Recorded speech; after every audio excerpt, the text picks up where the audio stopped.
최근 주식시장은 금리 인하 기대감에 따라서 청기백기 게임을 하고 있는 것 같습니다. 연내 추가 금리 인하가 예상되면 증시는 오르고 금리 인하가 어려울 것으로 보이면 곧바로 증시는 떨어집니다.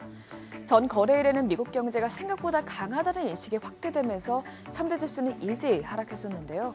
금요일장에서는 다행히 물가 데이터가 예상대로 나오면서 연내 2회 금리 인하 가능성에 대한 기대감이 유지되자 매수세가 다시 유입됐습니다. 마감 상황 보면 다우지수는 0.65% 올랐고요. S&P 500 지수와 나스닥 지수도 각각 0.59%, 0.44% 뛰었습니다. 다만 주간 기준으로는 주식 밸류에이션에 대한 부담감에 3대 지수 모두 약세를 보였습니다. 다우지수는 0.15% 떨어졌고요.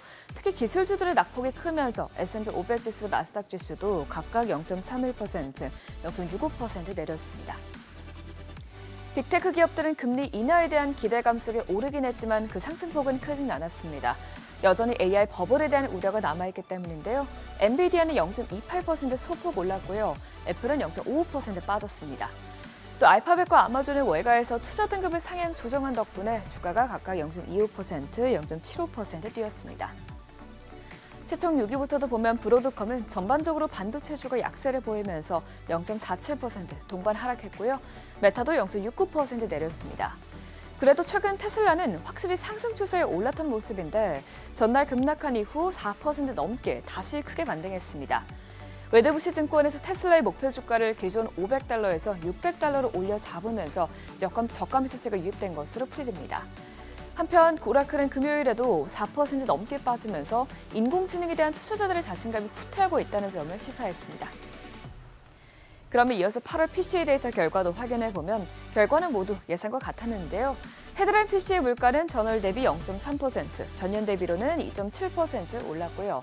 에너지와 식료품을 제외한 근원 PCE 물가는 한 달 전보다 0.2%, 1년 전보다는 2.9% 상승하면서 전월과도 같은 수준을 유지했습니다. 특히 소득과 소비가 기대보다 좋았던 것이 긍정적이었는데요. 개인 소득은 0.4% 오르면서 예상치였던 0.3% 증가보다 좋았고요. 개인 지출 역시 0.6% 뛰면서 이 역시 예상치보다 높게 나왔습니다. 최근 GDP 수치와 소매 판매 지표에서 나타났던 것처럼 미국인들의 소비가 여전히 탄탄하다는 것입니다. 이를 보고 전문가들은 예정대로 연내 추가 2차례 인하가 가능할 것으로 보인다고 평가했는데요. 모건 스탠리 웰스 매니지먼트는 이번 주 고용 보고서에서 큰 폭의 상승세가 나타나지 않는 한 연준은 10월 말에 추가 금리 인하를 단행할 것으로 예상한다고 밝혔고요.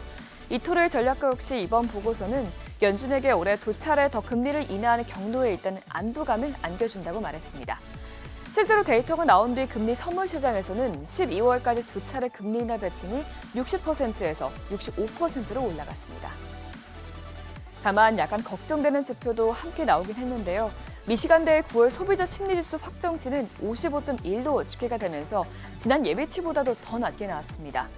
인플레이션 기대는 개선세를 보이긴 했지만 조사 측은 소비자들이 높은 인플레 전망과 고용 약화 위험 모두에서 압박감을 느끼고 있다고 설명했습니다. 지금은 소비가 잘 유지되고 있지만 앞으로도 견조한 성장세가 이어질지는 지켜봐야 한다는 것입니다. 국채금리는 PCE 발표 후 단기물 위주로 하락했는데요. 다만 한 주 기준으로는 큰 폭으로 올랐습니다. 오라클의 대규모 회사채 발행이 수급 측면에서 부담으로 작용했고 또 미국 경제 지표가 견조하게 나오면서 금리 인하 기대가 흔들릴 수 있다는 우려가 나왔기 때문입니다. 이로 인해 2년물 금리는 한 주 동안 7베이시스 포인트 높아졌고요. 10년물 금리는 지난주에 4베이시스 포인트 오르면서 4.17%에서 마감이 됐습니다. 국제유가 는 지정학적인 갈등 영향으로 8주 만에 최고 수준으로 뛰었습니다. 우크라이나의 지속적인 드론 공격에 러시아가 일부 석유 수출을 제한하겠다고 나선 게 영향을 줬는데요. WTI와 브렌트유는 각각 0.74%, 1.02% 올랐습니다. 또 금도 지난주에 주식시장의 소폭 조정이 나오면서 안전자산 선호 심리가 커지자 계속해서 최고치 부근에서 움직이고 있는데 금은 지난주 금요일에 1% 넘게 오르면서 현재 온스당 3,809달러에서 거래가 되고 있습니다. 그러면 마지막으로 이번 주 주요 일정도 살펴보겠습니다. 이번 주 시장은 굵직한 재료들이 몰려있어 숨가쁜 한 주가 될 전망인데요. 우선 경제 지표로는 핵심이 9월 고용 보고서입니다.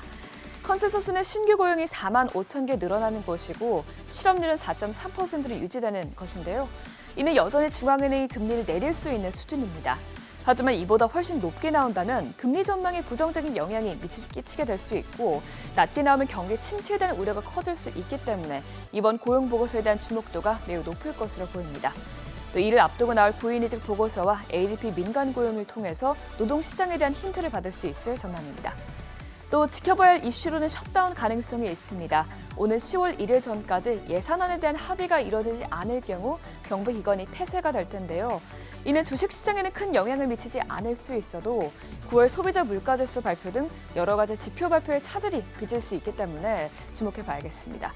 또 마지막으로 기업 실적으로는 나이키가 실적을 공개하는데 나이키를 통해서 전반적인 미국의 내수 수요를 가늠해 볼 수 있는 만큼 실제로 미국의 소비가 강한지 확인해 봐야겠습니다. 굿모닝 마켓이었습니다.